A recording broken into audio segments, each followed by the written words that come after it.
Assalamualaikum warahmatullahi wabarakatuh. Perkenalkan, nama saya Komalasari. Saya dari kelas A22 Manajemen dengan nomor MPM 1012204. Di sini saya akan menjelaskan tentang perencanaan manajemen karir di mata kuliah Manajemen Sumber Daya Manusia.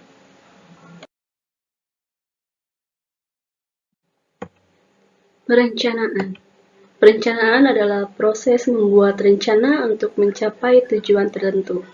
Ini termasuk mengidentifikasi tujuan yang ingin dicapai, menganalisis situasi saat ini, dan mengembangkan strategi untuk mencapai tujuan tersebut. Perencanaan juga mencakup mengalokasikan sumber daya seperti waktu, uang, dan tenaga untuk mencapai tujuan yang diinginkan. Perencanaan bertujuan untuk membantu individu atau organisasi mencapai hasil yang diinginkan dengan cara yang efektif dan efisien. Karir adalah pekerjaan yang sudah atau sedang dilakukan.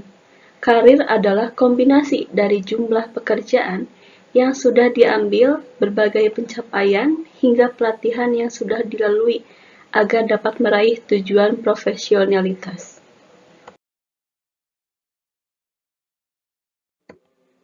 Perencanaan karir. Perencanaan karir merupakan proses yang perlu kamu lalui dalam upaya mencapai tujuan karir yang diinginkan.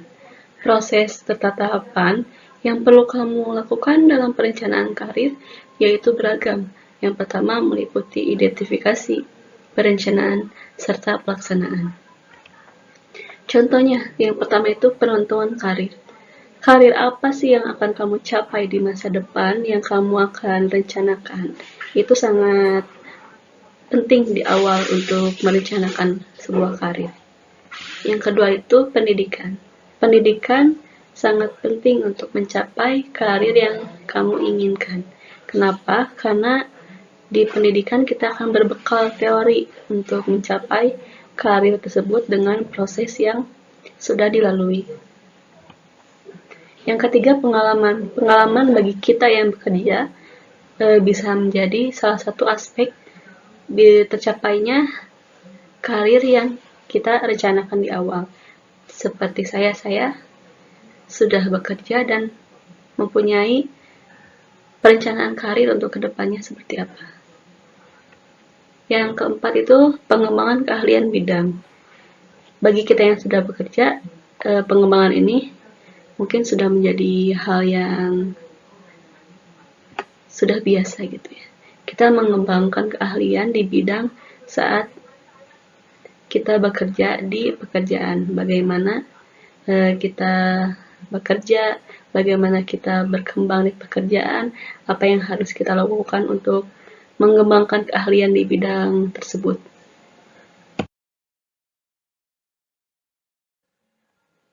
Tujuan karir. Tujuan karir saya merupakan rencana matang bagaimana saya akan melangkah ke depannya.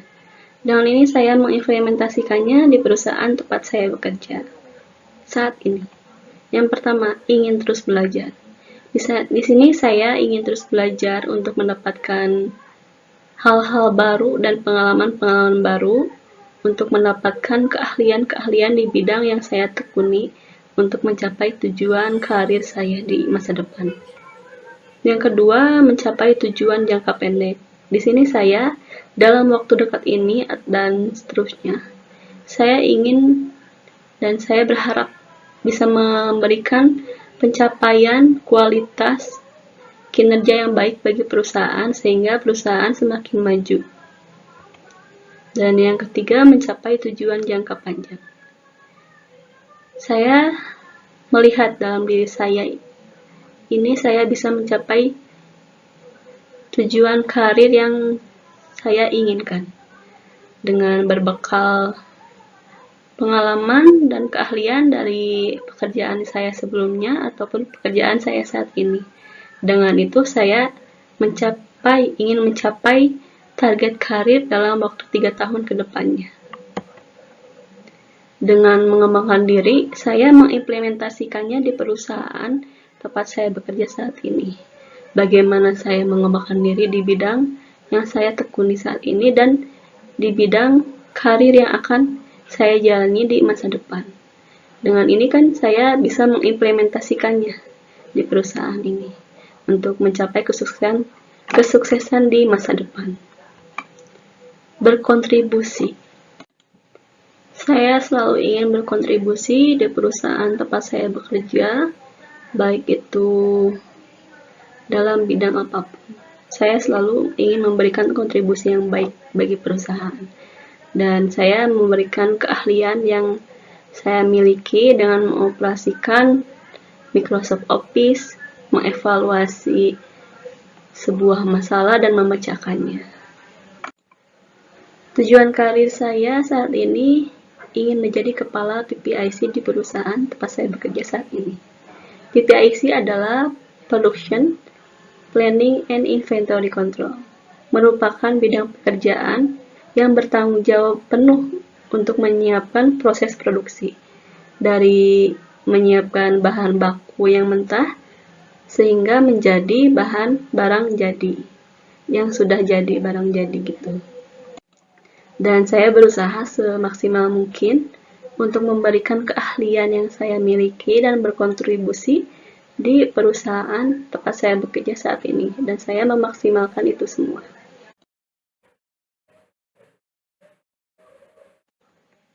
Fungsi perencanaan karir. Di sini ada 6. Fungsi yang pertama ini mencapai tujuan karyawan dan perusahaan. Fungsi yang kedua, membuktikan kesejahteraan karyawan.